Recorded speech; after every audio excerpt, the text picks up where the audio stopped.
this recording or is this projection? The meeting is called to order.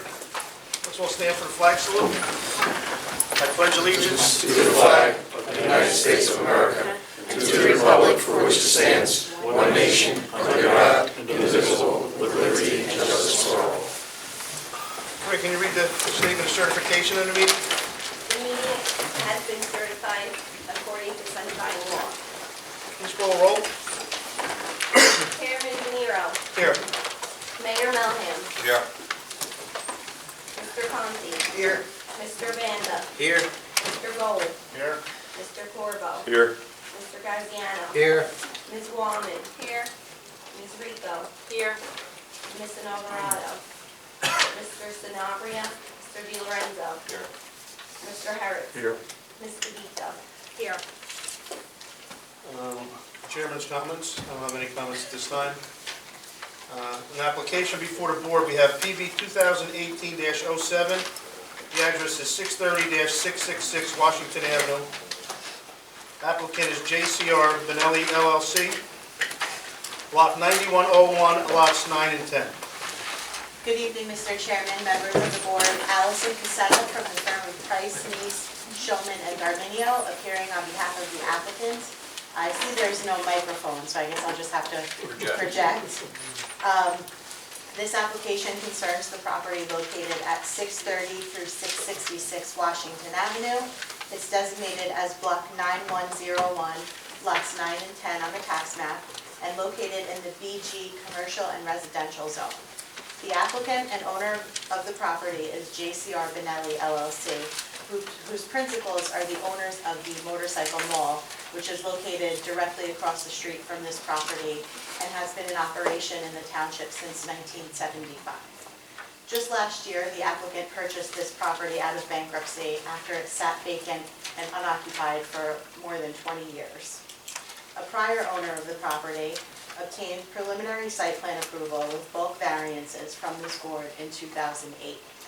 The project approved at that time was a mixed-use development on Lot 10, consisting of 135 residential units, 20,665 square feet of retail and restaurant space with off-street parking, and then on Lot 9, the renovation of an existing 6,384 square foot office building, also with off-street parking. The preliminary site plan approval was extended several times, both by way of the Permit Extension Act and specific extensions granted by this board. Most recently, this applicant submitted a request for an extension through December 31st, 2018, which the board granted in January of 2018. At that time, the applicant was in the process of purchasing the property, retaining the professionals to develop the plans and make this application for final site plan approval. The application proposes to construct substantially the same project as was approved originally in 2008, and it was filed on December 20th, 2018. So it does fall within the last extension that was granted by the board. The reason that that's important is because the township zoning ordinance, was amended last year, including the provisions for the BG zone. So had we not filed the application within the time period of extension, we would be subject to the new provisions of the zoning ordinance. But because we filed before that extension expired, the project continues to be governed by the zoning ordinance as it existed in 2008. And we submitted copies of the old bulk regulations with our application for reference, as well as all of the resolutions that have been adopted previously. So tonight we are seeking final site plan approval. We are not requesting any new variances, simply asking the board to reaffirm a variance that we believe was meant to be granted at the time of preliminary approval. It was shown on the site plan at that time, but it wasn't specifically mentioned in the resolution, and that's for a sign setback of 0 feet on Lot 10 where 15 feet is required. Although some design changes have been made to the plans in order to bring the project up to current standards, we don't believe that they affect the nature or intensity of the project in any way, and our witnesses can describe that in a bit more detail than I can. And I just wanted to touch briefly on the scope of review. Under the municipal land use law, a planning board's authority in reviewing an application for site plan approval is limited to determining whether the development plan conforms with the zoning ordinance and the site plan ordinance. The scope is pretty limited, whereas here, the use is permitted and no other relief is required. As I said, preliminary approval was granted many years ago, so the purpose of the board's review tonight is just to consider whether the plans remain in compliance with both the conditions of the preliminary approval and the ordinance requirements as they existed back then. With that said, we did receive input from the site plan committee as well as the board's professionals, and they made some recommendations as to how we might make the project look and function even better, and so our witnesses will respond to those throughout the course of the hearing. There are many that we have agreed to incorporate into our plans. So one last housekeeping matter, I just want to confirm on the record that our proof of notice of tonight's meeting was received and found to be adequate. Thank you. With that said, I will call our first witness, civil engineer Michael Lanzafama.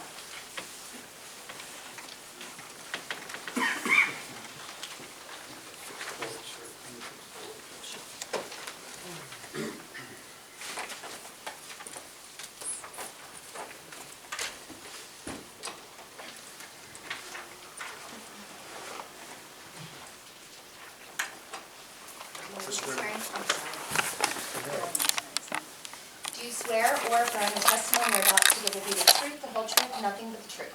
I do. Thank you. My name is Michael Lanzafama. That's L-A-N-Z-A-F-A-M-A. I'm a licensed professional engineer, land surveyor and planner, licensed in the state of New Jersey. I'm a principal with the firm of Casey & Keller Incorporated, 258 Main Street, Millburn, New Jersey. I've testified at numerous boards throughout the state. I was the project engineer and testified on this original application before this board. We'll accept your witness as a witness. Thank you very Thank you. much. So that I don't have to interrupt you, can you just tell the board what you have mounted on the easel, and I'll ask the board attorney whether we need to mark it. I see that it's colorized. Certainly. What we did is we took the site plan that was submitted as part of the application, and we added some color to it, so it helps the board better understand the location of the buildings and the associated parking. This is the exact same drawing that was submitted as part of the application. We also, underneath that sheet, we also colorized the landscaping plan for the same reason. But those are the only two sheets that have been colorized and are part of the original submission. So we can mark that as A1 and A2, perhaps? Yep, that'd be fine.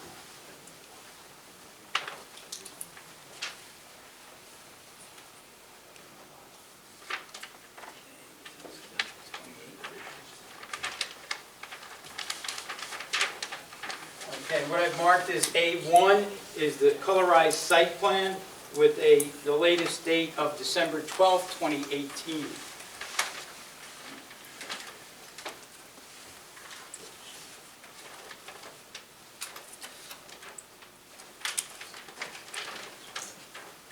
And what I'm going to mark as A2 is a colorized version of the landscape plan. And that is also dated December 12th, 2018. This will mark as A2.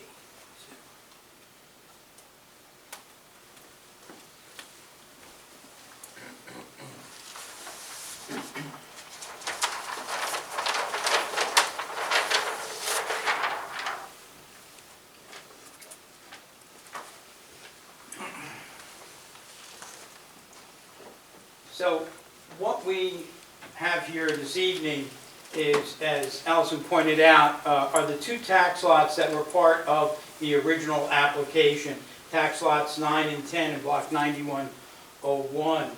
And they're both located in the BG zone. However, lot 9, which is on the right-hand side of the exhibit, this is lot 9, the smaller parcel, which is about a half-acre parcel, and then there's the larger lot 10, which is about 3.6 acres in size. So you're looking at a total area of just over 4.1 acres. The property is located on the west side of Washington Avenue, which is also State Highway 7, as you all know, It's about 400 feet north of Greylock, and it has a frontage of over 400 feet overall and a depth of about 200 feet. The application that was originally submitted and is the same basically for this submission was 135 units with over 20,000 square feet of retail space. In the original application, we had 20,663 retail space, and in this application, we have 23,031 square feet. The breakdown of the apartments is exactly the same, 49 one-bedroom, 86 two-bedroom, for a total of 135 spaces. Parking for this project is somewhat different than the original submission. In the original submission, we had a total of 319 parking spaces available to us in both an underground garage under Building A, which is the front building, and an underground garage under Building B, which is located in the southwest corner of the site. What we did in the second go-around here in refining the design is we tried to reduce the amount of impervious coverage on the site by eliminating some of the surface parking spaces. And to do that, we added additional parking, underground parking, below the front parking area that actually is between Building A and Washington Avenue. And we also added a second level of parking below Building B. So you now have a driveway that comes down and accesses the lower level of parking, and a second driveway that accesses the upper level of parking. By doing that, we've increased the parking count to 326 spaces, to 359 spaces, where 326 are required between the residential site requirements and the retail space requirement of one car for every 350 square feet. As I said, as a result of that modification to the plan, we actually reduced the amount of impervious coverage slightly, and as a result, you're seeing a somewhat increase in the amount of landscape area around the site. Just as a quick comparison, as far as the bulk standards go, the original application, the building itself, the Building A, for example, was set back 96.3 feet, and on this application, it's 94.63 feet. So you're looking at a very, very minimal differential between the two. That's set back from the curb. From the right-of-way line, the original application was 75.3. The new application is 74.85. And that's due to the facade changes that the architect will describe to you. But basically, it is the same building. You're seeing a slight decrease in the amount of building coverage. So we are also benefiting from that reduction in overall impervious coverage. The building heights are comparable. The original application, Building A, was 58 feet 6 inches in height. This new building, Building A, is actually 50 feet 6 inches, four-story building. The Building B, the back building, that was originally 62 feet 6 inches. The new building would be 59 feet. So you're actually reducing the height overall of the structures as the application moved forward, as we refined the design and improved on the overall application. As far as the variances that were granted, they're still the same as they were under the original submission. There was a series of variances that were granted for lots 9 and 10. We were granted a variance to have our parking stalls all be 9 by 18, which is consistent with the residential site improvement standards, as opposed to your ordinance that requires 9 by 19 spaces for commercial parking areas. We were also granted a variance on lot 10 for provisions of a loading space. 3 were required, 1 is proposed. That's still the condition that we have before us. The maximum setback from the curb line was 85 feet. Here, we're at 94.63 feet. The parking structure itself is actually closer at 27.63. We were granted a variance for maximum pylon sign, the height of it. 15 feet is permitted. We are at 20 foot 3 inches. And we are also granted on lot 9 a variance for the loading space, the size of loading space. 12 by 45 is required, 9 by 20 is proposed. And as far as the setback of parking, parking is supposed to be set back 5 feet from the property line. Because of an unusual angle that we have in the parking lot and the existing condition of the parking lot along the front and rear, we only have, it's right up at the right-of-way line or property line. And then finally, the setback for the monument signs, we're proposing monument signs along Washington Avenue. The setback requirement is 5 feet. These are basically right at the right-of-way line. And the rationale for those types of variances, obviously, it's for site visibility, for safety with regard to passenger vehicles as they move along the roadway. It allows them to identify the site and the entry driveways more quickly. So, in my opinion, all of these variances that are associated with this application can be reaffirmed through the C2 criteria of the municipal land use law. These are certainly provide for better planning alternatives, and they will certainly improve the overall aesthetics of this site and contribute to the well-being of the community. As part of the plan development, after we got our approvals and finally got into working drawings, we developed a utility plan for the property. The sanitary sewer for the project actually goes out towards the back, as it did in the original design, but we also provided for electrical transformers kind of tucked away behind a retaining wall at a lower grade. One transformer will feed building B, the other will feed building A. Gas is also brought into the building that will allow for any uses by the commercial users, perhaps a restaurant or whatever might need gas. But I understand the building is really mostly electric, all electric. The storm sewer that we designed, the stormwater management plan that we had developed for the property is basically located at the lower level of the site, because the site drops significantly from Washington Avenue into the back.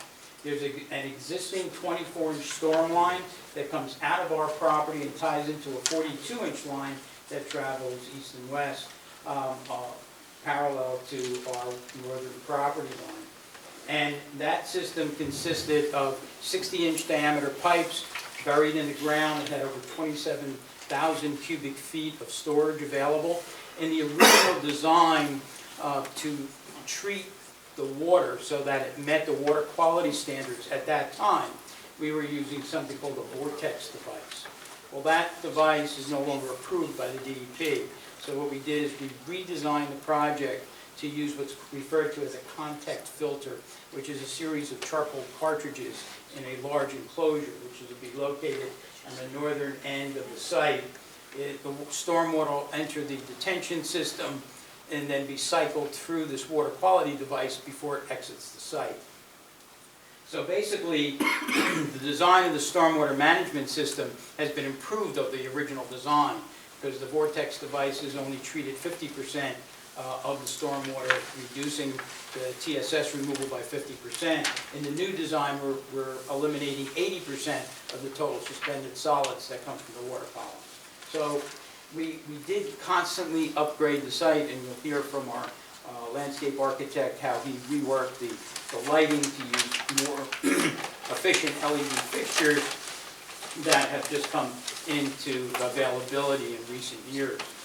We did get Mr. Hurt's review memorandum. We really don't have any issues in complying fully with that report. There's certain issues in that report that'll probably be better addressed by the landscape architect, but as far as the engineering issues, the stormwater management, we have no problems in satisfying his concerns. Finally, one issue that came up as we were looking at the plan was that we have two refuse areas in the back. We started to think about those refuse areas are primarily for the retail users in the building. And based upon some other projects that we recently did, we realized that perhaps that area is not sufficient for the type of retailers we might encounter. So we did a little homework. We looked at, compared it to other projects that we've recently done, and we basically doubled the size of the refuse area. We have a little handout that we can provide you with on how we might amend the plan. And what that does is it eliminates 4 parking spaces in the overall design, but I think we're so overparked, in my opinion, that this is certainly worth doing. I think it'll improve the handling of waste materials and also improve the availability or the ability of the trucks to maneuver into the refuse area and also into the loading dock that's located on the sides. Because basically we took this island and pulled it back and then provided for the additional refuse storage. So before we hand these out, I'm just marking it A3. It's entitled Dumpster and Loading Dock Access Study, prepared by Casey and Keller.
I believe my direct testimony is complete. I'd be happy to answer any questions. I'm sure you have many. I just had one. The underground parking on the front building, is it completely under the building or is it partially under the parking lot? It's under the parking lot as well. It actually extends all the way to the face of curb here. This is actually like a little knee wall that we've put into place that actually extends all the way down below grade. And that allows us to get quite a few cars, to get 110 cars under that building by doing that. What happens if a loaded truck comes in there to one of the stores to get lunch or something? Oh, the roof is structurally sound enough to handle HS20 loading, so it's any truck load will be designed for that rooftop. Just a question on the width. So, and I'm only asking, you probably definitely considered it for a fire pit, right? So I see over here 24 feet. The swing here, right, with cars, and the swing there, based on our fire truck, I don't know the length of them. I'm asking that question from a safety standpoint. Yeah, we used something called auto turn, which is a computer program that allows you to simulate truck movements throughout the site, and we did that on this project, and everything seemed to work quite nicely. We were able to get a tractor-trailer style truck into the site, into the loading area and back out, and I imagine the fire truck would work as well. I'm just for the safety, for your tenant, for the owner or whatever, so. Two questions. Yes, On the back building, there's 2 different parking decks, correct? That's correct. They're not, you can't get from one deck to the other That's through correct. the inside, just from the outside. So one driveway goes to one level, one driveway goes to That's the other. correct. The driveway on the right side goes to the lower level. The driveway on the left side goes to the upper level. You can, as a pedestrian, you can get obviously between all the floors, but you can't drive your vehicle between the floors. Now, a question out of curiosity, how does that filter system work? Is it a gravity-fed system? It's a or is it- gravity-fed system. And the water can get through it? Stormwater comes in at the top of the system. It's a large chamber. The water drops in and fills up the chamber. And as it fills up the chamber, the cartridges fill up, and they're filled with charcoal. So they absorb and remove all the pollutants that are in the water. The water then overflows a weir and then comes out a lower pipe. So it must come out, it must come through rather quickly, right, to handle that kind of runoff? Well, it comes, it's after the detention base. So the water rushing in from the roof in the parking lot hits the 27,000 cubic feet of storage first. It then runs through a small orifice that allows it to trickle out, and then it goes through that filtration system. When you get a very severe storm, like a 100-year storm, it bypasses that system. It's only the first inch and a quarter that actually get treated, because that's what they call the first flush.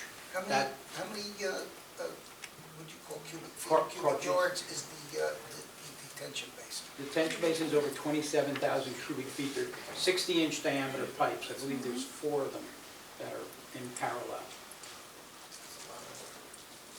Yes. That's a lot of water. Mr. Chair, I was just going to answer the councilman's question. I'll get a template of their ladder truck Okay. for you, and then you could put it in auto Sure. turn, and just so we ensure that Yeah, it's... just give me the I just, again, from a No, safety no, I standpoint, understand. nothing other than The that. engines won't be a problem, the ladder truck, I'll have The ladder the truck. turn. The ladder truck. And I don't even know if you need the ladder truck in the back, but again, just a question. Well, we should have it. Thank you. On that same point, I've recently realized that, especially there's a development in Clifton and one of ours on Franklin Avenue in Belleville, the turning radius, when you go to turn, you're constantly jumping the curb, trying to get in, especially. You're talking about along the street. Yeah, so if you make the right-hand turn into that would be the northern driveway there, right? Correct. And then you want to make the right-hand turn into that lot, into that first. Into here. Right. I constantly find that in newer type developments, you're just constantly jumping the curb. We can take a look at the curb The radii. radius, the radius Tom of the had curb. mentioned that he wanted some softening of some of the radii in the design. It's bad. And my other question is, what is how many feet from the curb cut, I guess, for Washington Avenue to Here? that first turn there? To Right, here? yeah, exactly, yeah. Well, this is an 18-foot deep stall, so you're probably looking at about 35, 36 feet. So, because it's not, we don't have an entrance limit to it, this is a No, highway. no, there's not a decel. Right, no. so if you make a right-hand turn in there, and there's maybe a car or two in front of you trying to make the right-hand turn in, and a car's backing up in one of those first spots, it's gonna bottleneck right there. Right. And the last thing we wanna see is cars waiting on Washington Avenue trying to get in. That's why we pulled this parking further away from the driveway. You can see how much space is here. Right. So that's another 15 feet or so. So a vehicle could come in, stage Wait here, there. and then you could have another 2 vehicles Two. behind that. Is that really enough? Because now if somebody else wants to get in, are they gonna I believe stage? that would be more than enough, because you have a second driveway here. So you have 2 driveways, 2 full movement driveways on each side of the site.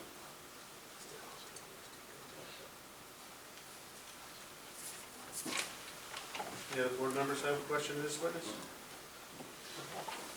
Does anybody in the audience have a question for this witness? Hi.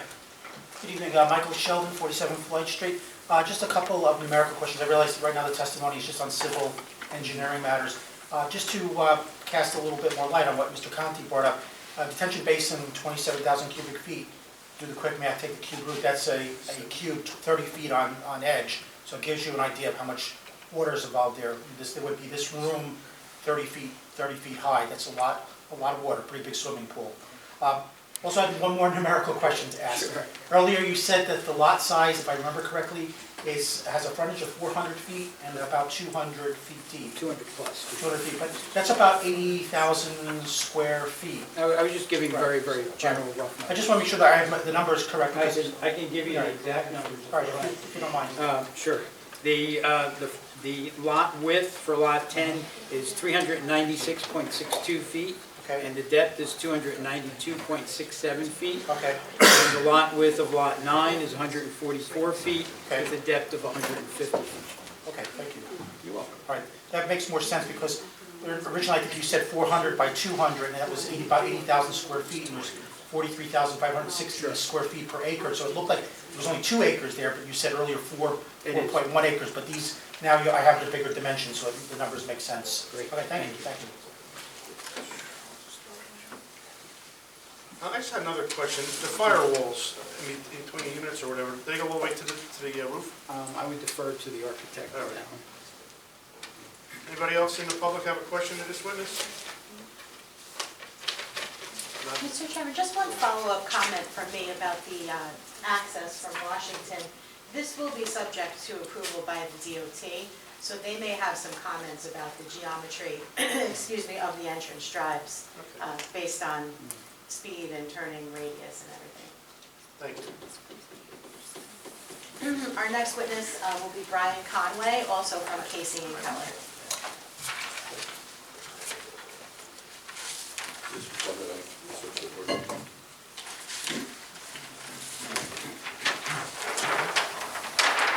Is that A2 that you're flipping to? It is.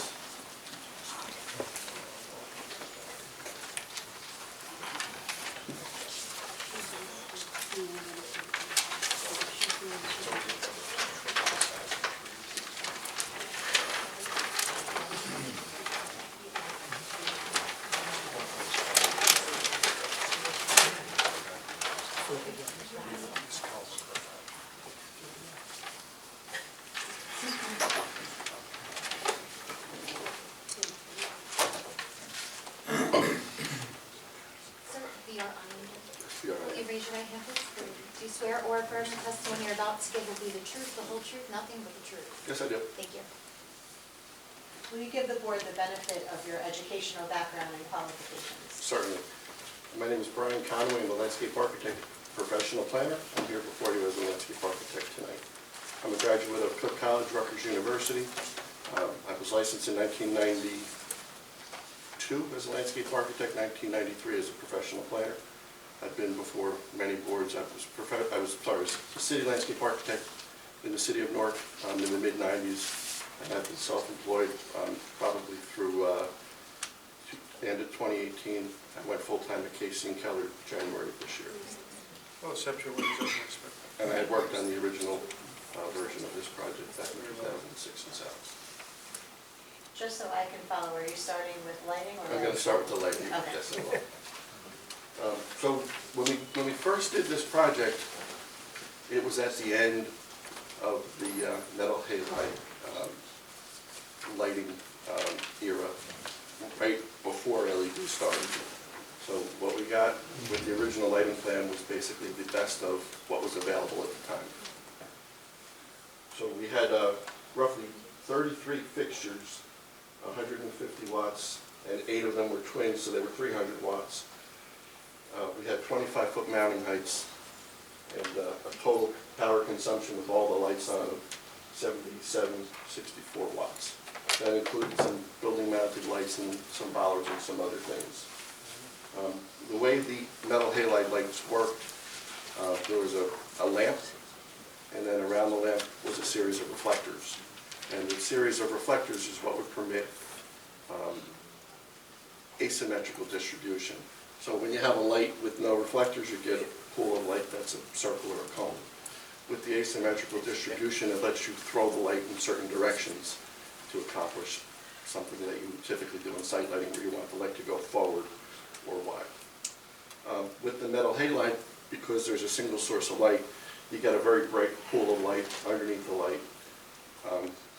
It's called nadir dump, and then their distribution is given from there. So the uniformity or the balance of light is a lot more difficult with the metal halide.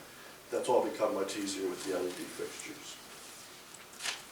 So our initial lighting statistics for our initial design, we had a minimum of 0.5-foot candles, a maximum 11.5-foot candles, an average of 2.63 with a uniformity of 5.17. So you'll see that the uniformity is the minimum compared to the average. So our new plan, we went with 18-foot poles instead of 25, and we did some poles at 15 feet.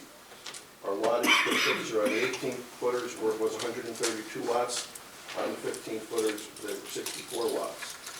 We went from 33 poles to 29 poles, and our power consumption was from 7764 to 2740, so we're using basically a third of the power. But where the LEDs really come through is in the uniformity and the distribution.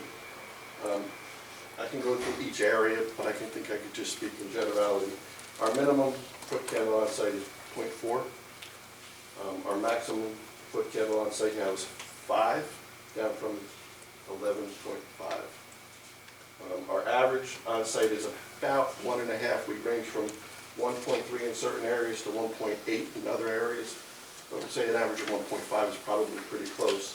And our uniformity is in the range of 4 to 1, based upon the area that we're working. So we have much less power consumption, we have much less light that we're using, and we get much more efficiency, better usage of the light. And part of the reason for that is the LED fixtures, instead of having one lamp, they have the one we have is a 44 LED array, the other one is 28. Those are individual lights that are focused at specific matter to obtain the asymmetrical distribution, and you don't have that nadir dump, that pool of bright light right underneath the fixture.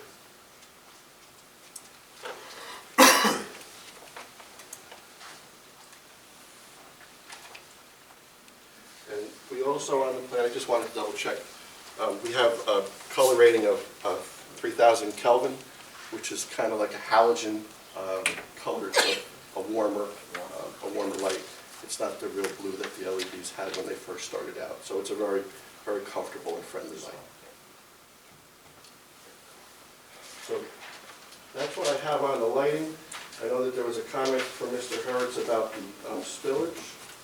And we do have some spillage off-site, but I don't think it would be troublesome or worrisome. Certainly what comes onto Washington Avenue I think is minimal. What goes out to the railroad right away in the back I think is minimal also. So there's nothing there that concerns me from a light spillage perspective. And that's, the color of the lights, black. It's noted on the drawing. The poles are aluminum. The fixtures, I believe, are aluminum also. There's a question about the color. And Mr. Hertz also mentioned that there's going to be some pedestrian level street lighting along Washington Avenue. The lighting that we're proposing now is going to be very in keeping with that. I don't know if the fixtures are going to match exactly, but a 15-foot or an 18-foot light pole. And we're using a decorative lumen pulse fixture. I think would be very complimentary. Let me just interrupt you for a second. The township received a grant from the EDA. And part of it was the streetscape that end of the Washington Avenue. I will share the public service consultant, Dave, I forget their last name. But anyway, they laid out some pedestrian level lighting that matches the decorative lighting we have on the south end of Washington Avenue. And I will share that with you so that you might want to move some things around before public service designs the underground system for that. Okay. Thank you. I'd like to wrap up the lighting, take any questions, and then move on to landscape, if that's okay. Anyone have any questions? Anyone on the board? Okay, we'll move on to the landscaping. Does anybody in the public have a question of this witness about the lighting?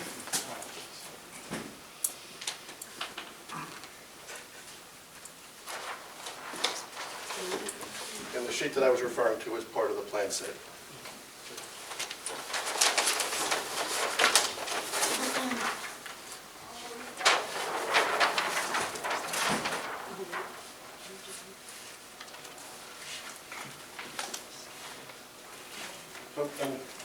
I'm going to start kind of backwards the way I would normally speak, but I'd like to just talk about the numbers, because I think the qualitative and the quantitative are both important. So on our original plan, we had 67 trees. On the new plan, we have 64 trees, so we have a net loss of 3 trees. We had 910 shrubs on the original plan, and we have 1,005 on the proposed plan, the new plan. So we're plus 95 on the shrubs. And perennials and ornamental grasses, we had 984 on the original plans, and we have 1,569 on the proposed.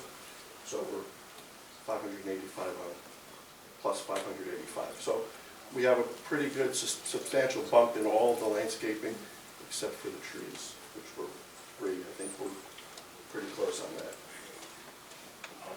So I was trying to figure out what the best way to present the plan is, and they're really so similar that I think I could probably speak to both off of the color rendering if there were any questions anybody had about the original one versus the other.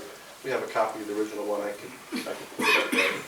But it's the same overall design intent and the same process. It's 12 years later, so I'm looking at things through a little bit different eyes than I did then. Along the streetscape, what we had originally contemplated and what we are still contemplated is an evergreen hedge along the streetscape, face down with flowering shrubs, perennials, and ornamental grasses. We have street trees all along the frontage of Washington Avenue.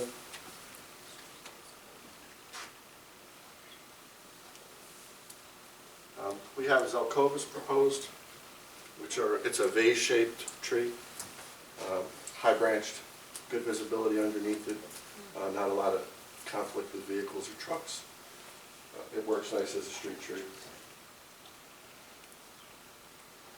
If you go down to the left driveway, which is the north driveway heading down, we maintained a hedge with some tree planting and some ornamental planting with the trees on the left corner of the building. Heading down around to the back corner by where the dumpsters are, originally we were trying to put some trees in that area, but upon looking at it a little bit more closely, I thought that it would probably be in conflict with the walls and the other stuff that's there. It just seemed to be a little bit too much going on in that area. That's along the north property line. As we turn around to the right and go into the parking lot behind Building A, we have a parking lot island, which was reconfigured by the dumpster sketch, which we're likely going to do, which is going to be modified a little bit, but there'll still be trees in that island and plantings in the island. To the right of the dumpsters, on the original plan, we had, I think, 1 or 2 trees and another island there. Again, the conflict with the walls on the back of the property, I thought it'd be better to omit the trees from that area and keep the trees where we have more room. As we go to the right towards Building B, we have the island in the center of that back parking strip, and then 4 trees along the back of the parking lot by Building B. Coming down towards Building A, there's a grouping of 4 trees there. We added 2 handicap parking there to serve Building B, which were originally in front of Building B. When we got rid of that surface parking, we wanted to maintain some handicap surface parking so that a visitor could park and have access to Building B. The back of Building A, which faces the rear parking lot, is treated very similarly. There's some narrow columnar trees, some evergreen trees, and varied plantings for foundation plantings along the back of the building. Same thing along Building B on the front. There's some trees. We added some trees along the right side where the parking formerly was, a tree in the front near the front entryway, and foundation planted all along the front of Building B. We have some shade trees wrapping around the driveway going down to the lower level of parking on Building B. And as you come up the southern driveway back out to Washington Avenue, we expanded the outdoor dining area on the south side of Building B a little bit. So we ended up moving the driveway a little bit closer to the commercial building. So we still have the planting along the south side of the driveway. It's just more compacted now. It's a little bit more close together. We have the street trees along the driveway there, the shrubs, perennials, etc. And the parking lot plantings and in the commercial building on Lot 9 are very similar to what was originally proposed.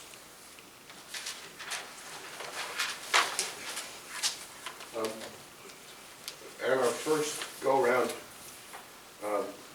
pursuant to Mr. Harrod's direction, I met with landscape architect and planner from Mazer back in 2007, and we had a design meeting. We came up with a list of items to do.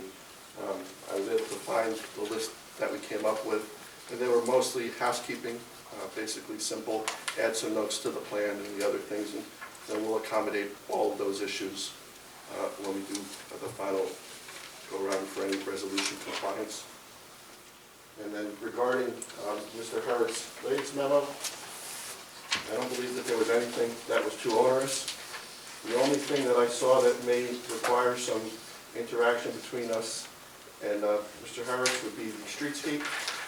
What I was given as the protocol for the Washington Avenue streetscape had the trees at the curb line.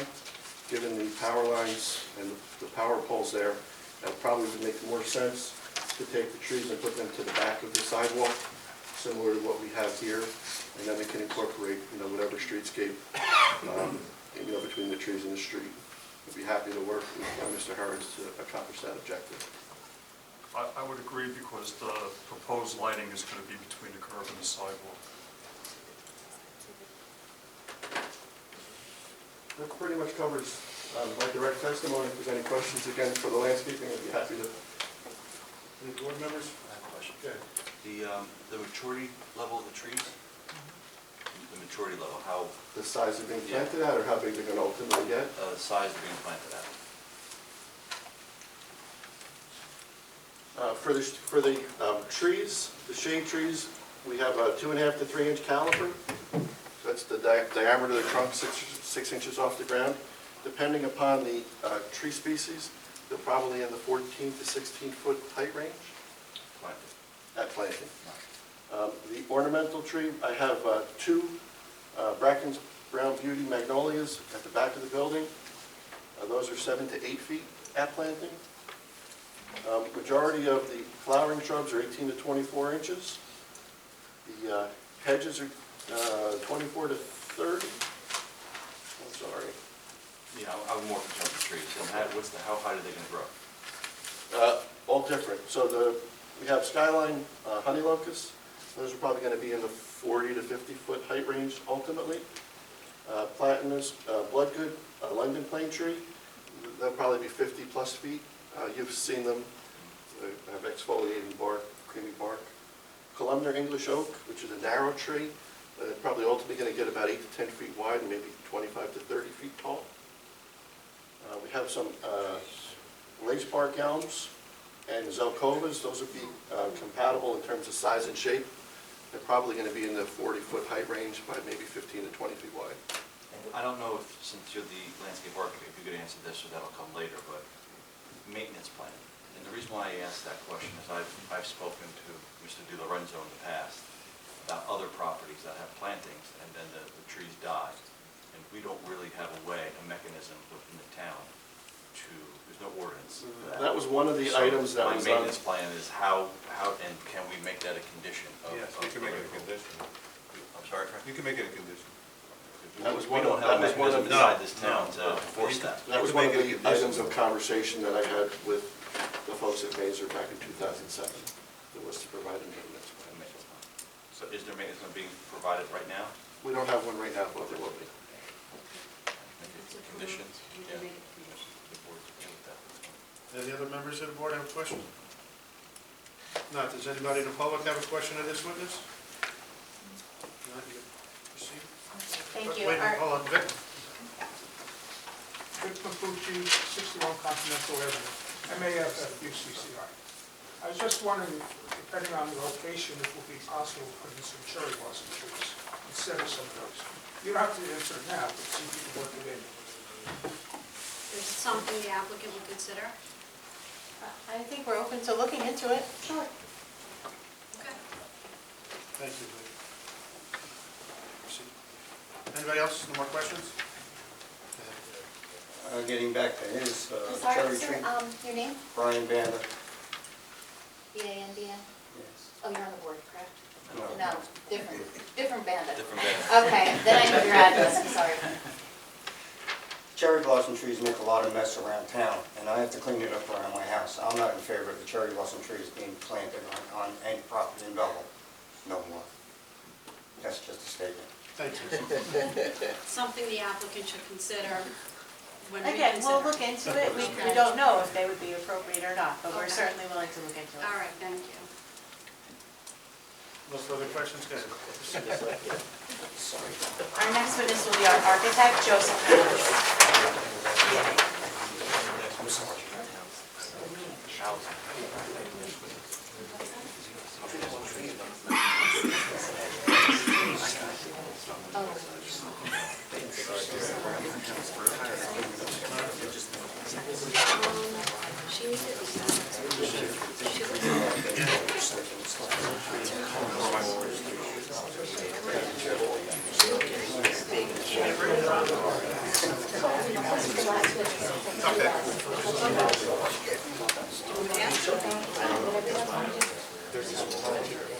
Can I just interrupt 1 second? You just need to provide your address, if you don't mind, on the record for this meeting. 182, I'm sorry, 182 Adelaide Street, Belleville. Thank you. Thank you.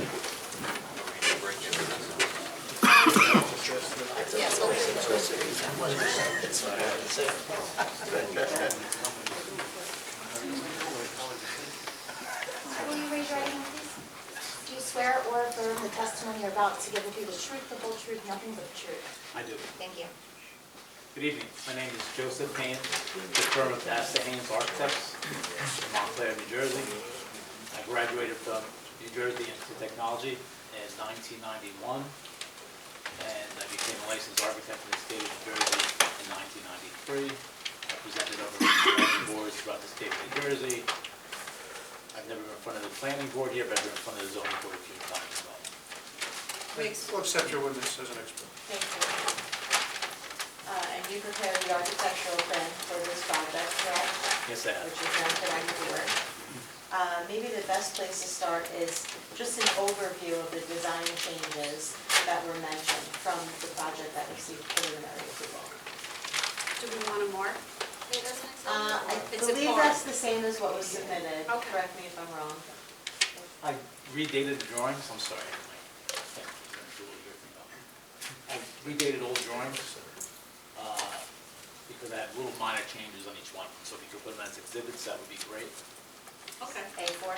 Yes.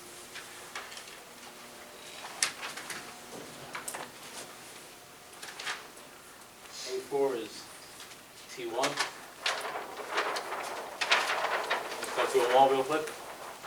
Unless council has a problem, probably the whole set. Yeah, just the whole has set A4. can be, The whole set of these? yeah, Okay. we That'd be can great. mark it as A4.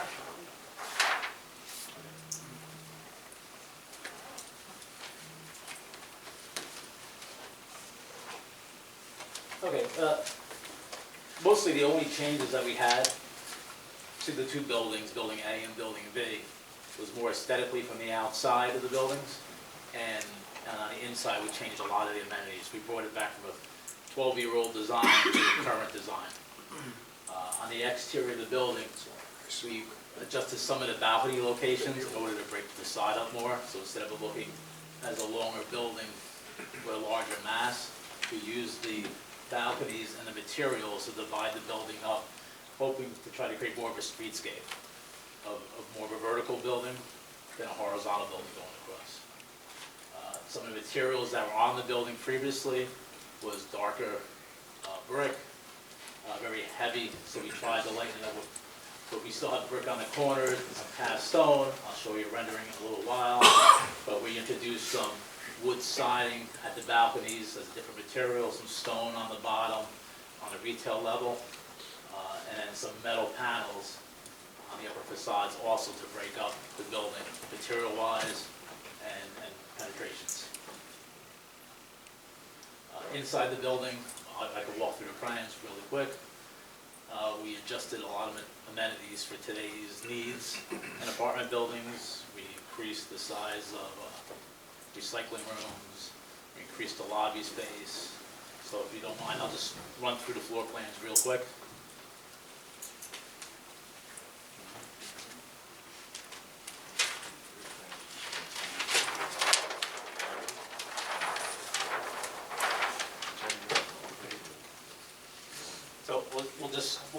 start on drawing A1. Drawing A1, we have building A and building B. Building A is in the front of the property, building B is in the back. This just represents the additional floor level of parking that we put in. So we added an additional 53 parking spaces to building B. Like was discussed previously, we drive down in front of the building and enter in. There's only one way to enter in. These will be assigned parking spaces that will be gated so that people can come in. As long as the residence is only of the building, building B, they'll be able to come in, they'll have an assigned spot, they'll know where to go. We don't have to worry about if there's a parking space there or not, because they'll all be assigned and be controlled.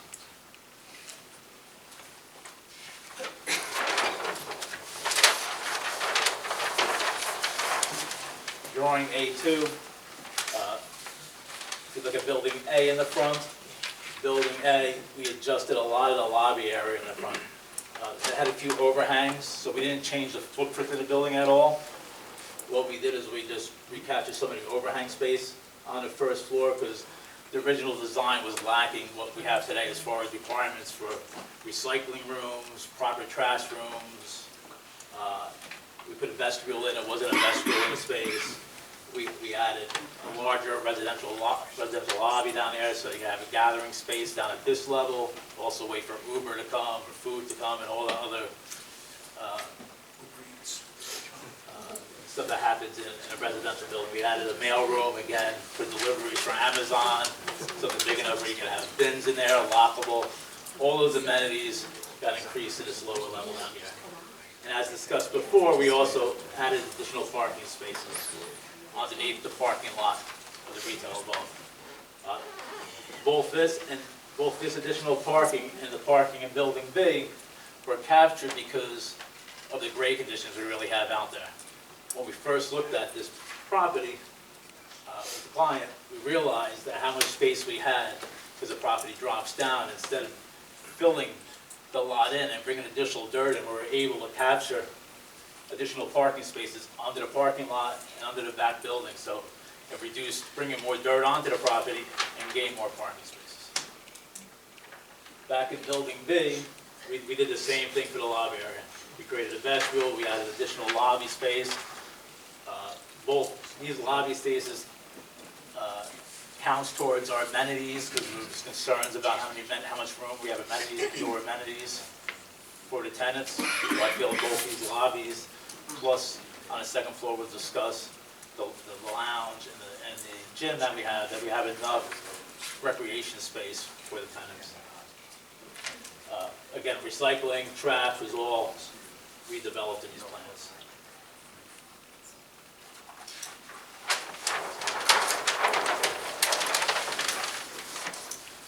So on drawing A3, we see the retail floor of building A.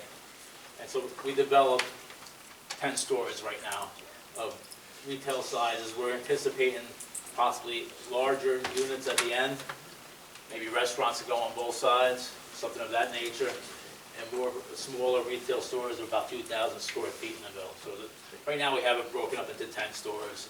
Those tenant spaces could adjust, but we tried to work them in with our elevations and our columns that kind of come down from the building above and our storefronts. And on building B, you start seeing the apartment levels. So we have the apartment levels, and the amount of apartments, the number of one-bedrooms and two-bedrooms have not changed. We still have 135 units in both buildings. All the apartments are about approximately the same size. We just adjusted the balcony sizes accordingly. And what we did inside the apartments is we just opened up the kitchen because the old design had kitchens that were enclosed with walls and like a U shape. So we made open kitchen plans, which is more indicative of designs today of open plans in houses and how people like to entertain in their apartments.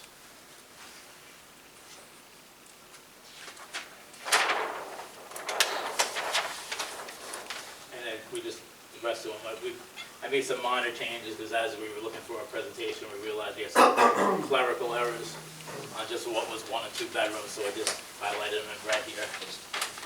No matter how many times you look at plans, there's always something you miss. But just to clarify, we haven't changed. We haven't changed at all. We just had some wrong numbers on here, when you're copying over text. computer, unfortunately. And then the other thing I highlighted is I showed washer and dryers, and we have 6 units in Building A that have dens in them, and part of the question was those dens to be used as bedrooms? What we didn't show, unfortunately, in our plans is that inside those den apartments is not a closet. It's actually the washer and dryer and the hot water heaters in that closet. So there's really no closet for that room. It's open, and it's only big enough. We show a desk and like a sofa in there. It's really a den, and that's what was on the plans originally when it was approved, and that's what we have here. So I wanted to make sure you know it's not a closet in that den. It's actually the washer and dryers in that room. Okay.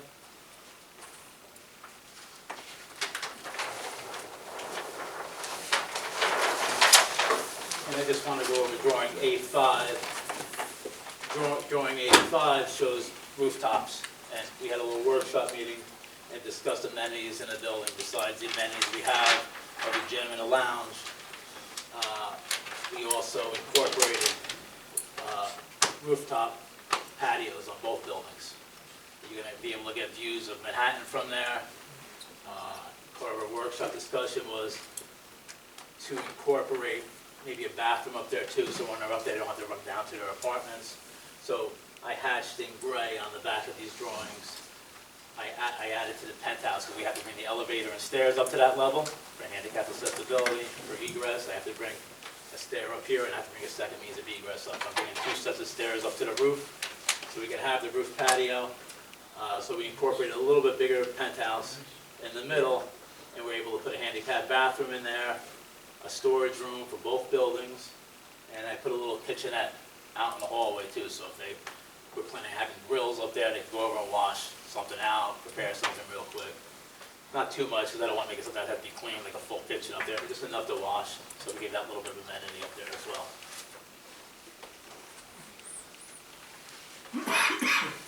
That's pretty much the plans. I have 2 renderings that I'd like to present tonight, which we can mark as well. So the next one will be A5.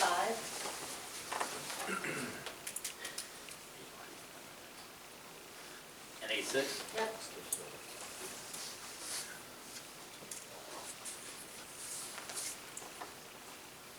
Look at A6 first.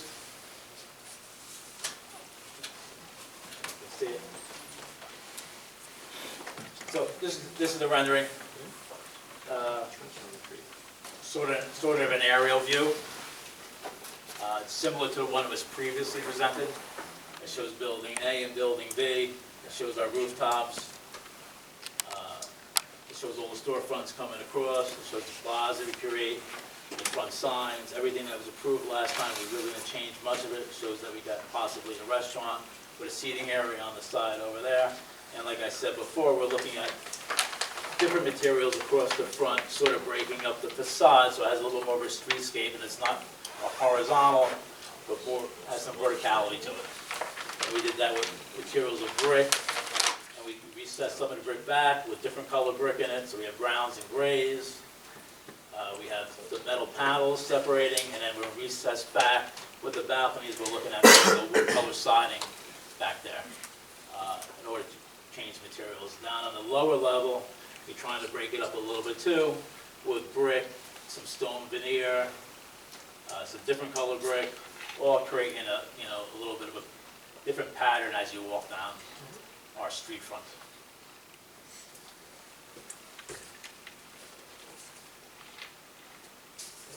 This is A5, this is conceptual rendering looking northeast.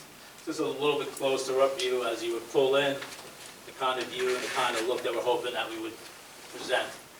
Again, so you wrap around the corner, you would see a restaurant or something like that on the corner with a sitting area.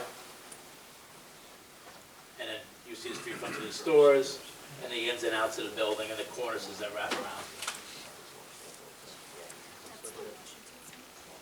All right, I just have one more, which will be the last one, A7. A7.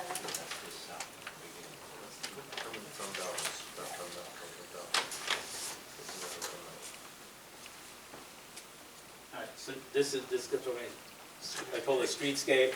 This is the one like probably across the street from Motorcycle Mall, looking across the street. Sort of little bit towards it, you're coming from the Nutley side.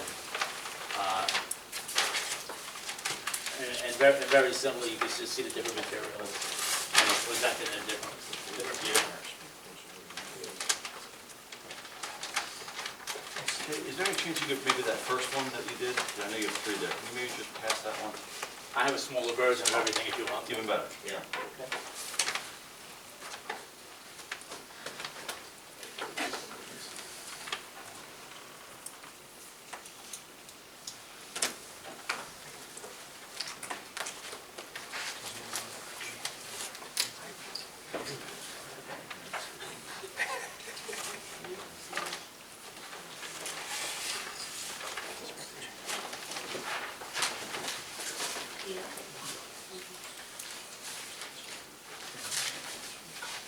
First one?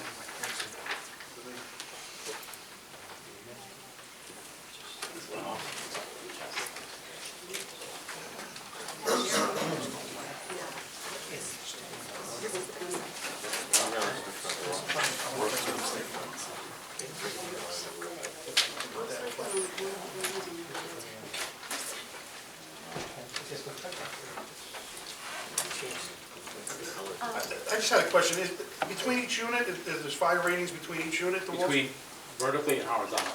Yeah, that's per code. I know the code, but I was just curious, like, I don't know, that Avalon and Weehawken, how do these big units just burn to the ground all the time? Modern units, I don't understand it. It happened twice. I don't understand either. I know the construction, I mean, with the new codes, vertically and horizontally, it's gonna be fully sprinkled. I don't know if there was a sprinkling issue on those, but they separated their buildings too. So they're very large complexes. Right. So they're broken up into separate buildings with like 3 hours fire rated walls too. I never really studied why. I think it's tied up in court, like they're suing, and I was just They curious, never how called this the day fire and age, does something like that happen? They didn't call the fire department. They didn't call the fire department? They thought they could put it out. Yeah, by themselves. The sprinkler system don't really get the residents out safely. It's not really meant to put out fires. Right. Does any other members from the board have questions? Yeah, I mean, building's beautiful, and I'll go with the trees. I know it's probably bad timing, but the trees look great here. I didn't get the right concept. This picture shows it all. It looked really a lot in this, on the other drawing, but this is what it's actually gonna look like, right? Because you have a beautiful front, and I just thought with all of them round circles, you were gonna hide that beautiful front. But if that's it, that's nice. But What we try to those do amounts. is we try to look off of his landscaping plan, and then we go onto the internet, we actually define trees, the same type of tree. We Okay. drop it. Yeah, it was just, like I said, it's so nice, just to hide it would have been a shame, so that's why sometimes in my eyes, less is more.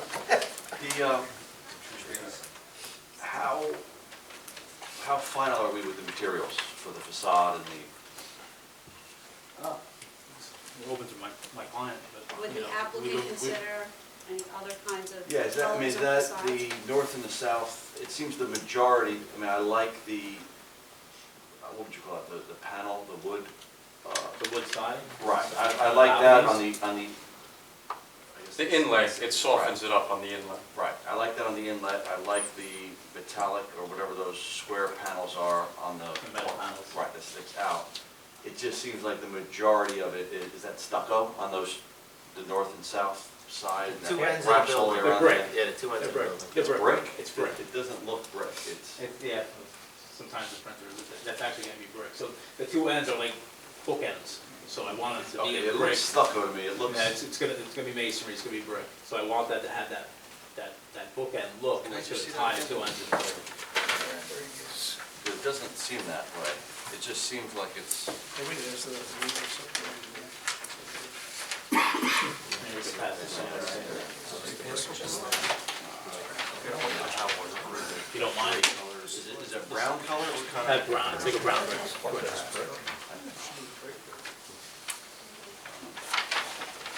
Could be like a gray or something. This one looks like brick.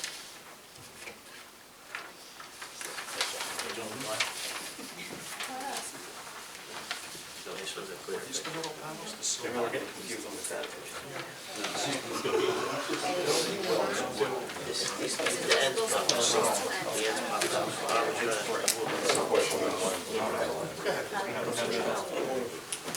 question while you're looking at that.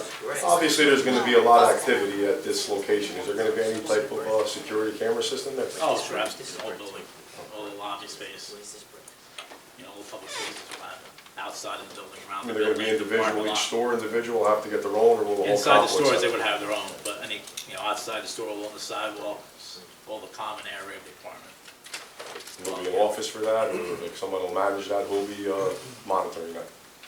Oh, I don't know exactly who we monitor at this point, but I'm sure it needs to be recorded, there'll be Yeah, someone there obviously, full-time. Police department will have He may watch it from I across the access to street. it if we need it. Companies monitor remotely these days, don't they?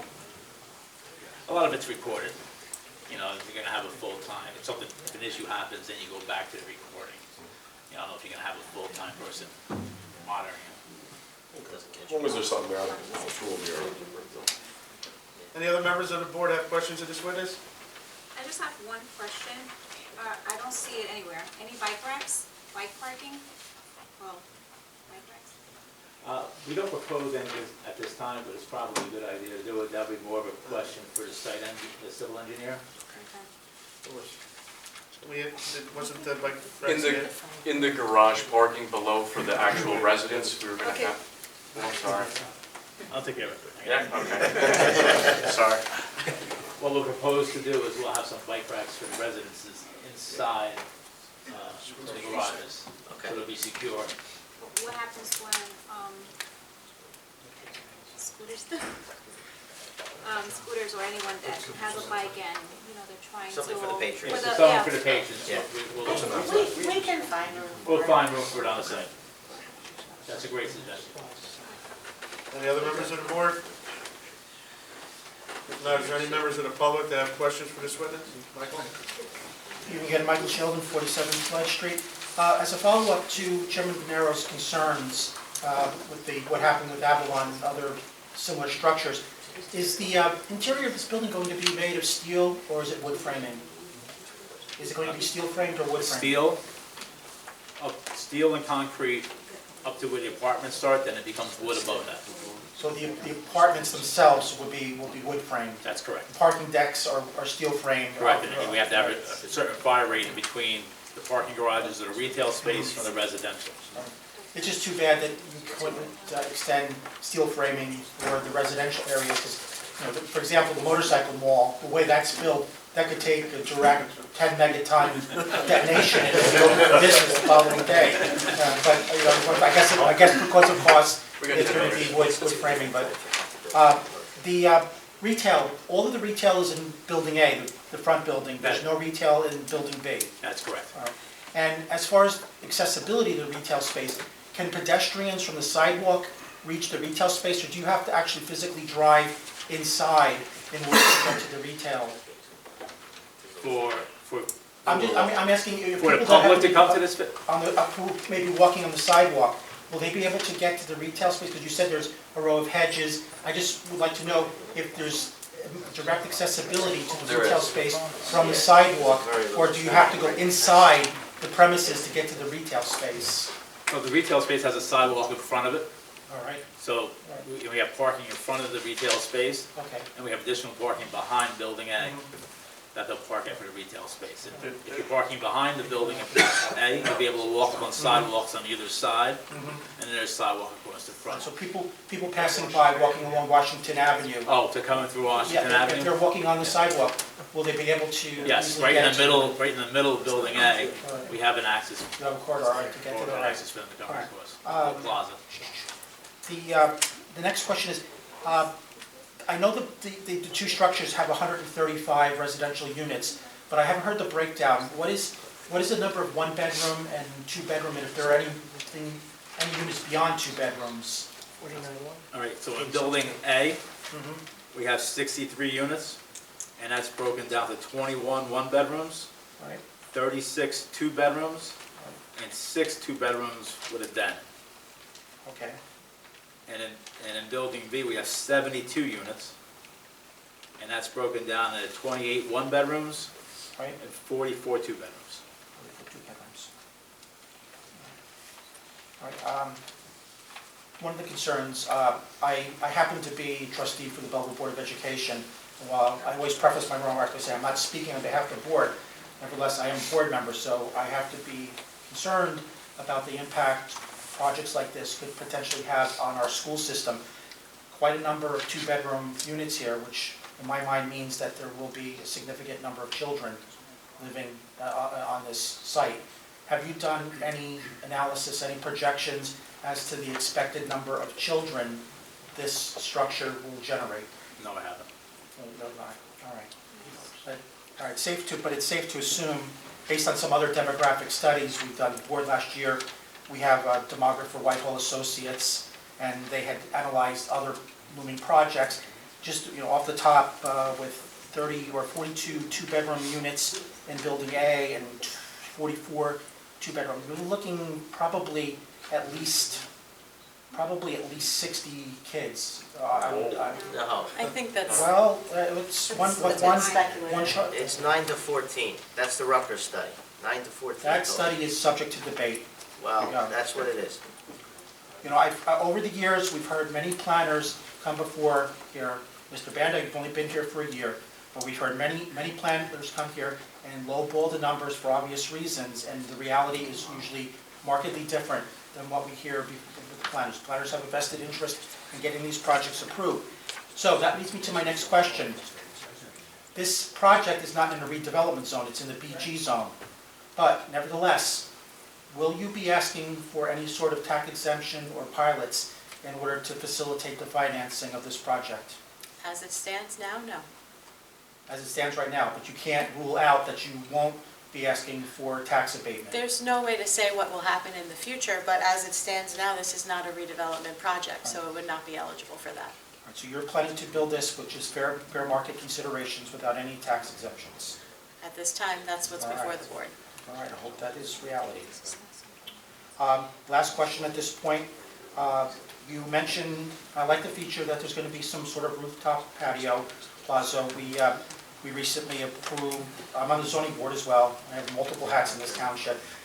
We've approved a project recently on Union Avenue, which has a similar rooftop patio, but they explicitly said no grilling on the rooftop because of fire considerations. So if you do have, and maybe this is Mr. DiLorenzo where he gets involved, but if you do allow grilling on the rooftop, are you going to have proper fire safety mechanisms in place? The building's going to be wood framed, so it means it's more susceptible to fire. My client's desire is to have grills up there if the code allows it. So if the code allows it and we have the proper, fire requirements, and it's okay, by building code, by Mr. DiLorenzo, we will have grills up there. If not, we won't provide that amenity. All right, thank you. Mr. DiLorenzo will surely take care of that. Thank you. Can I just also maybe give some insight here? We all like to use reports and studies that fit our own needs. I recently did an analysis speaking directly on Belleville. So people can cite different municipalities and different studies and all that. I just did a study last week on our last multi-unit residential development. And that was 15 years ago. And that development is Essex Park. It's a gated community and it's townhouses. So you would expect more kids because it's gated and it's townhouses. And that's 262 units. And as of last week, that only generates 19 kids. That's 0.07 kids per unit, and that's a townhouse gated. So if you multiply 0.07 times 135, you're only at 9.45 children. And these are one bedrooms and studios, whereas I'm comparing it to a townhouse development. So I do not agree with clearly 60 children. Based on Belleville statistics, a Belleville residential project, that's a gated townhouse community of 262 units. It only yields 19 kids as of last week, 0.07 kids. So extrapolate that times 135, we're talking 9.45. Thank you. May I ask where you got, what's your source for that information? School district. Dr. Tomko gave you that Yes. information directly? Mm-hmm. All right. I So you appreciate could use that that, Mike, feedback. next time you speak, and, let's stick with Belleville numbers. Well, I asked him Instead of 60. actually earlier today to give me an update on the housing situation, just so that I can double check that. I appreciate that feedback, and I think hopefully we won't get into any further debate about it, particularly no debate. because this is basically an as-of-right project. The only relief that we're asking for is the reaffirmation of a sign variance. It's not as if we're before the zoning board on a use variance where the effect on the school system would be a proper consideration as far as the negative criteria. So I just wanted to remind the board of that as well. Any other questions of the audience for this witness? Okay. Frank Fleischman, I'm so sorry, go ahead. Before, I just have to interrupt real quick. The mayor has to leave, so we're going to replace the mayor with his alternate, who has been here from the beginning of the entire meeting, just to put on the record, because I don't think it was noted on the record that he was present from the start of the meeting and can come up and be an alternate. Come on up.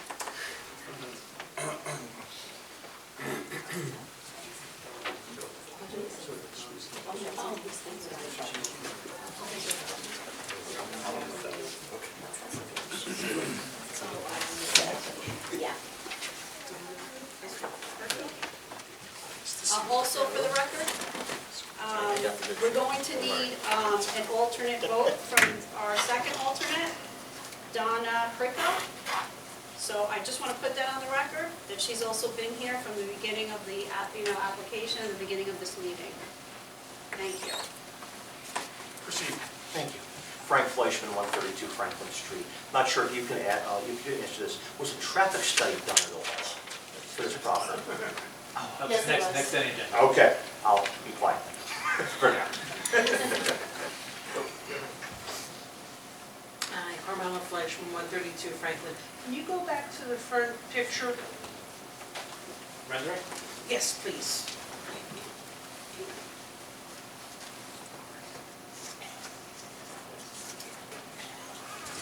This one? No, the actual drawing.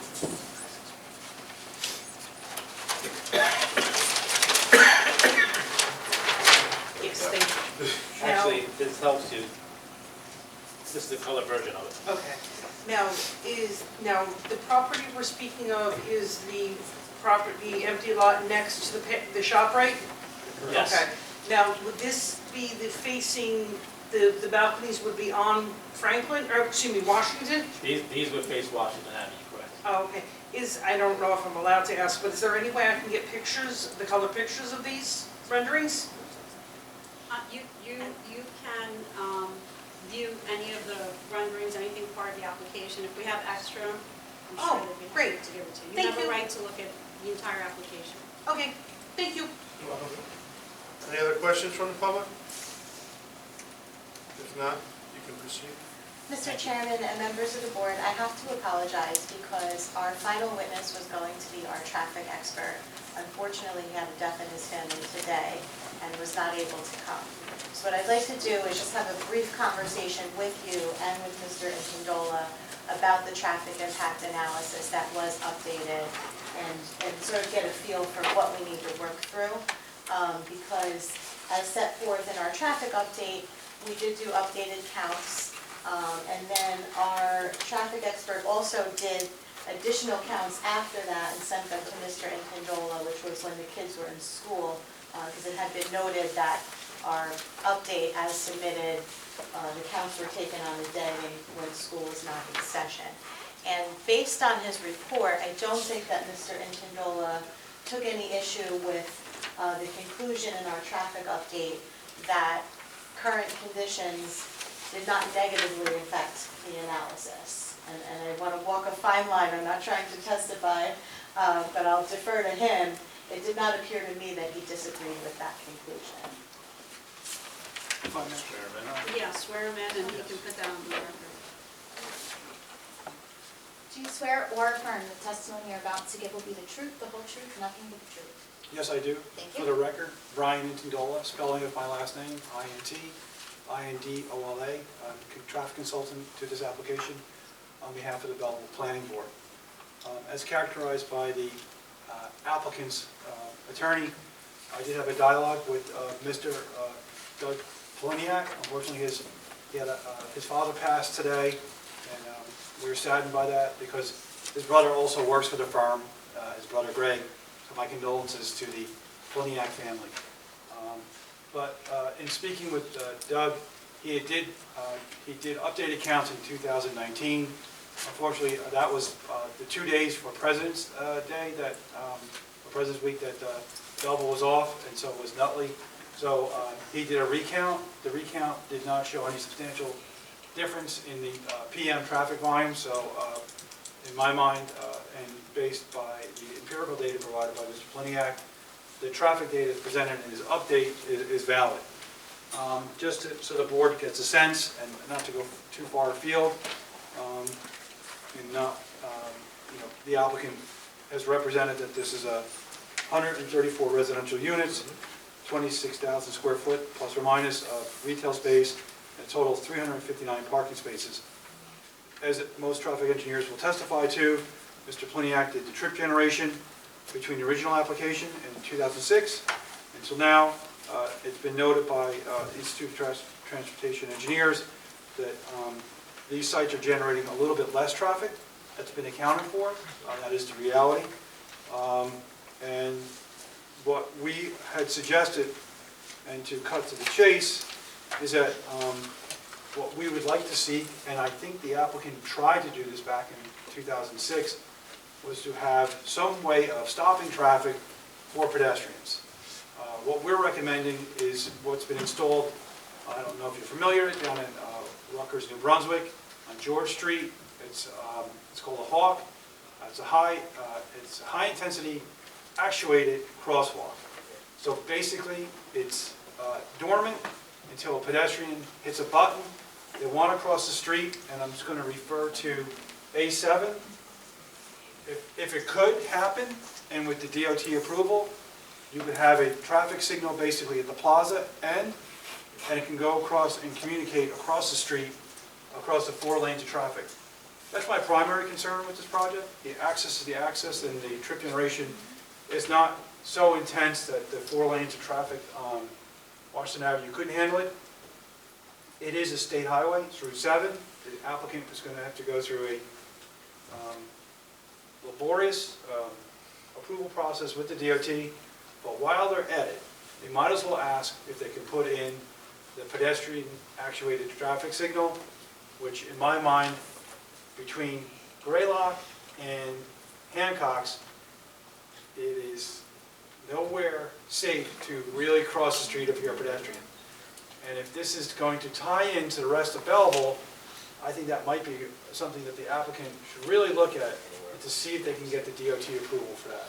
So that's basically what my concern was with the project.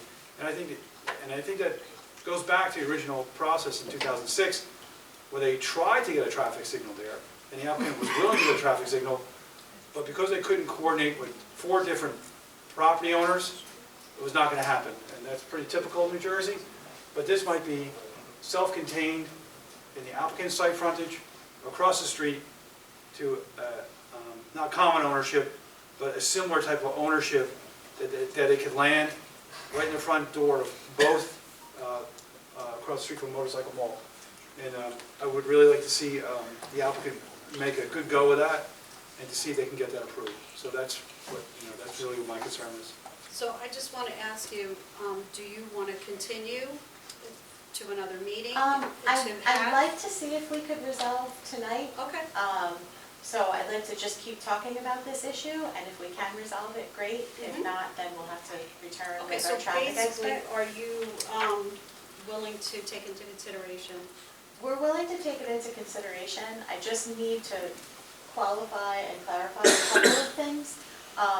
One being, I think we're completely fine with discussing this possibility with the DOT, but I do know there was testimony in 2008 that a signal in this vicinity would not meet the DOT's spacing requirements. Just to clarify that, this is a hybrid signal that does not fall under the spacing criteria of NJDOT, which was the original impediment in the original record, that the spacing distance was that between Graylock and Hancock's, that you couldn't put a signal in between because it didn't meet the spacing criteria for NJDOT at about 40 miles per hour. But this is dark until you hit a button. So I think that you could provide the justification, you know, to the DOT that this would be warranted. So, as I said, we're certainly willing to speak to them about it, and thank you for that, because again, my traffic expert is No, not here. understood.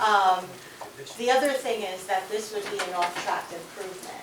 And so, under the municipal land use law, the most the board could do is impose a fair share contribution on this developer if this development is necessitating the improvement.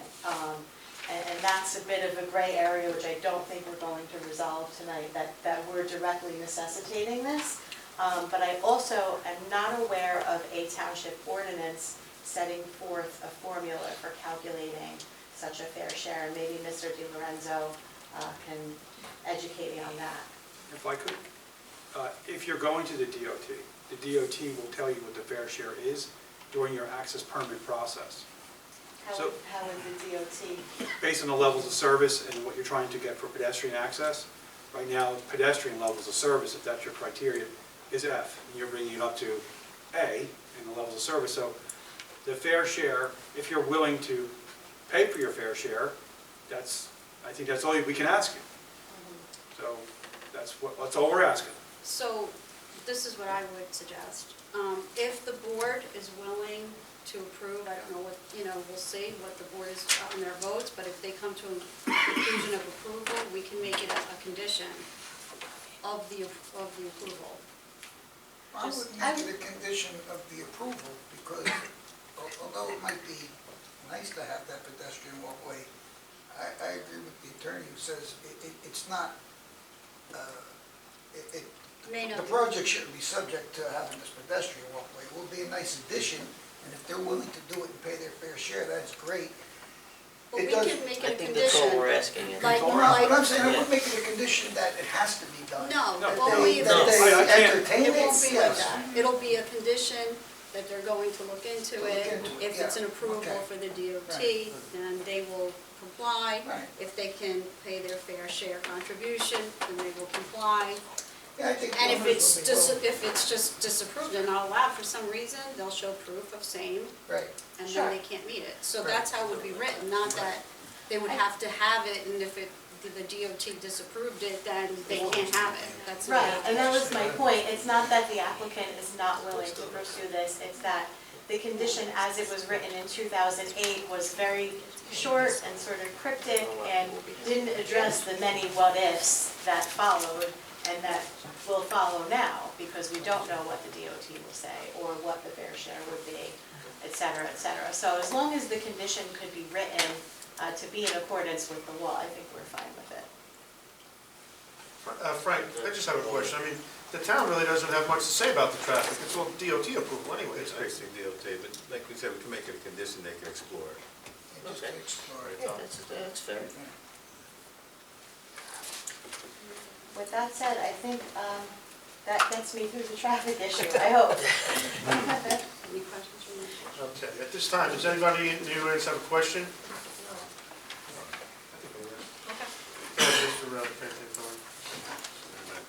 Mr. Mentola, I want to thank you very much. You sounded tonight like my wife. My wife has been fighting for this light or crosswalk at that site for years. And way back 30 years, the late Miss Edith DeFeo was fighting for it. We've had several deaths at that location. So I thank you for that. Do you swear or affirm that the testimony you have given and you will give will be the truth, the whole truth, nothing but the truth? I do. And what, Fran Antoni, right?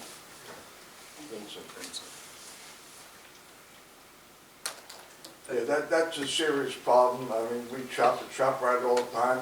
You see these people come from Lower Washington area or from Newark to shop right there. They got to take a bus. They're there with several packages. Some are elderly and they're stumbling across the street. And it's a raceway from, like I said, from Graylock to Hancock by the bus barn there. And I don't see by the state, but my wife as a citizen been fighting, and other people have been fighting. If we get some now professionals who are on our side, we can put more pressure on the state to do this now. So I thank you very much. I hope the applicant will help us keep fighting for this thing.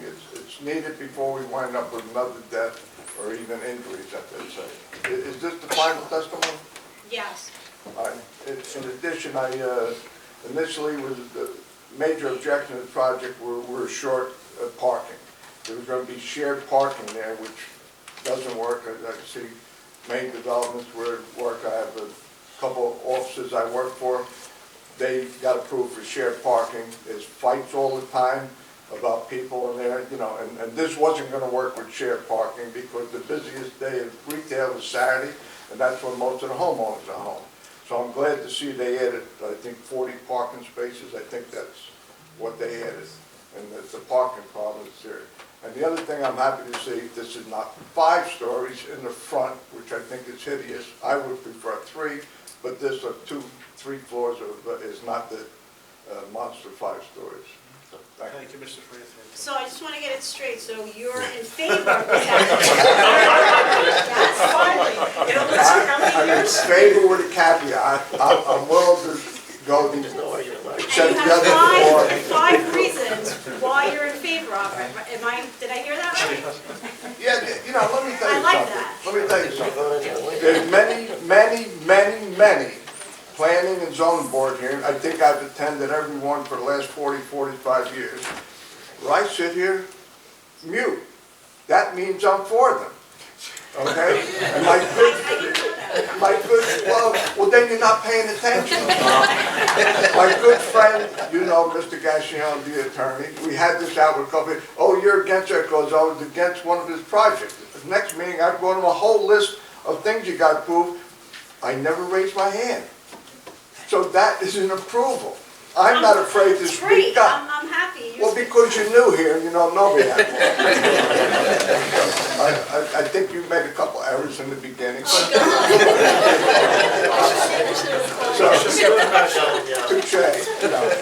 This project, and again, in 1979, I wrote a letter to the planning board with a friend of mine. We were fighting the development because we were fighting this crazy density. We were becoming an inner city, all right? But we approved Washington Avenue in a letter to the planning board, retail on the first floor and 2 levels of apartments on the back. And we even gave reasons, because you got a nice retail district, it's our major shopping district, and I says, at night with the 2 floors of apartments, it's not a ghost town. You have people walking around the back. It's just that I don't want this high density thing. So, but I'm willing to take 1 extra floor, not 2. So, Does anybody in the public have a comment they'd like to make at this time? This is for final testimony, right? This is final comments? Yes. Right. I also want to go on record by saying I approve this project, but with one caveat, that there is no tax abatement or pilot granted down the road. Because I have to be ever mindful about the impact that structures like this will have on our school system. I don't want to belabor the point, but with all due respect, I beg to differ about the number of children this project is likely to generate. Just south of this building, the former DePopolo, the used car lot, zoning board approved 80 units a year and a half ago. Somewhat smaller than this, not comparable. It was 32 2-bedroom, 48 1-bedroom. When our demographer analyzed that structure and its potential impact on our school system, they concluded that it would generate at least 11 children. Now that was only 80 units, only 32 2-bedroom units. Now, based on earlier testimony, this structure is going to have 86 2-bedroom units, almost 3 times as many. So to say that only 9 students will be generated, you're saying that only 10% of the 2-bedroom units in this proposed structure will have any children.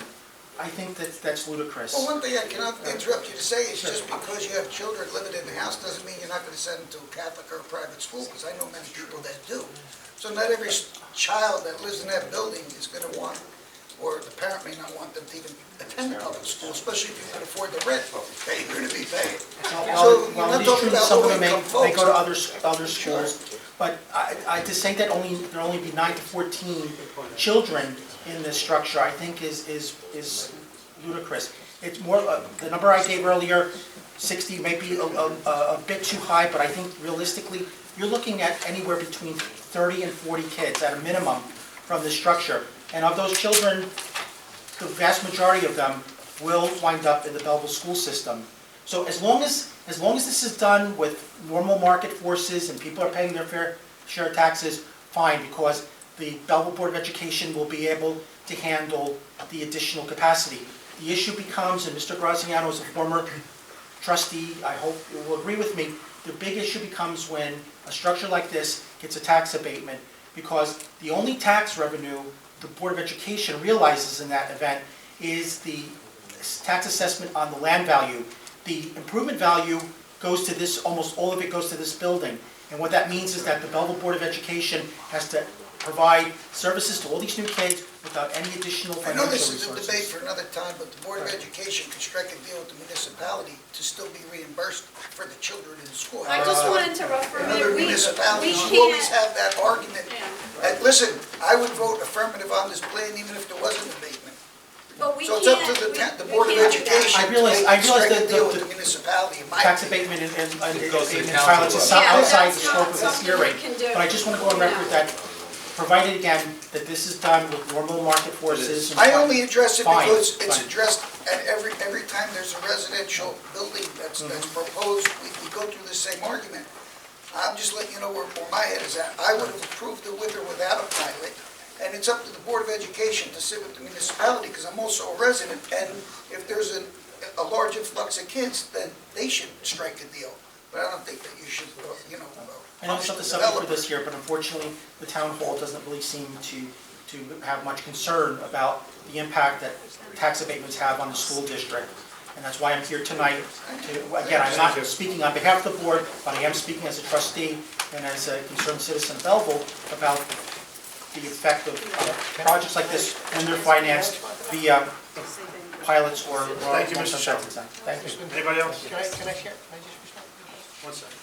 You want to respond to him? Go ahead. Yeah, just a quick minute. So Mr. Sheldon, just so you are aware, that Dr. Tomko, and you know, I am the liaison between the town council and the board. Dr. Tomko is well informed of the things that we do here prior. So, you know, not prior, just discussions of where we think and stuff of that nature. So yes, so the conversations do happen. Well, as you know from your year and a half on the board, the New Jersey School Board Association, they strongly recommend that in any communities that are undergoing significant residential development like this, especially when there's a possibility of pilots or tax exemptions, that the council, the governing body, should effectively make a seat at the table for representatives of the Board of Education so that all these projects properly serve all interests in the township. So as both a former trustee and the current council member, Mayor Melham is no longer with us tonight, but I would hope you would allow that to happen, whether Dr. Tomko or members of the Finance Committee, et cetera, to have some input, and to get input from us before you go ahead with long-term tax exemptions. I know it's not, again, that's not the subject of tonight's discussion, but I know what the history is. We've had several other projects that were initially approved by the planning board. They were sold with no tax. Look at the Soho Hospital project. That was approved without any tax exemptions. A year after they started the renovation work, they went before the council and asked for a tax exemption, and they got it. Right? And it didn't help matters that right before the vote took place to give the realtor the tax exemption, the former mayor got a $1,000 campaign contribution from that same realtor. All right, so, but anyway, We're getting off topic. We'll have this discussion another day. Thank you. Anybody else? Mr. Fleischman, please. Thank you. Frank Fleischman, 132 Franklin Street. I just wanted to say this is probably one of the most pleasant planning board meetings I've ever been to, honestly. I do share some of Mr. Sheldon's concerns, of course, about school children also. Having more residential, development here. We're 37,000 people in really a 2.2 square mile town, that sort of thing. But other than that, I think the applicants have been really great on this project. I mean, you guys are Motorcycle Mall. You're solid citizens here in town, that sort of thing. If I ever hit midlife crisis land, I'll probably come see you. We'll come visit you first. But I just wanted to say this was very good. I think this was a good application with some reservations on board. Thank you. Thank you. Is anybody else? Vic? see, real quick, I was here way back when there's the original 50-story proposal, which was ridiculous. I was here with the two monoliths that were originally proposed. This is a vast improvement, so I think it's very good. Thank you. Does anybody else in the public have a comment? If not, we'll close the public portion at this time. Proceed, summation. Thank you. I think you've heard more than enough from us tonight, so I'll be very brief. On behalf of the applicant and our whole project team, thank you very much for your time, particularly for convening a special meeting for our sake. We really appreciate it. We also appreciate all the feedback we've received all along throughout this process. We believe we have done a good job of adding things into our project that can make it even better. Excuse me. We also believe that we have demonstrated compliance with the site plan and zoning ordinance, as well as the conditions of the preliminary approval. And so we respectfully request from you tonight a vote of approval for the final site plan. Thank you very much. Thank you. Rose, do you want to read the conditions? Yeah, the conditions I have are,